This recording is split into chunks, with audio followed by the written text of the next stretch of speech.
Hey everyone, welcome back to our channel. Today I'm going to show you how to use Union Bank Virtual Card. Let's get started. First of all, download and open the Union Bank app on your smartphone. If you haven't already, sign up or log in using your credentials. Navigate to the credit card section. Here you will find your virtual card details, including the card number, expiration date, and CVV. Your virtual card is perfect for online transactions. Simply use these details at checkout on your favorite online stores. Enter your virtual card number, expiration date, and CVV code when prompted during payment.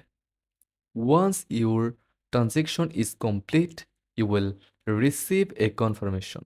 Remember, your virtual card shares the same credit limit as your physical card.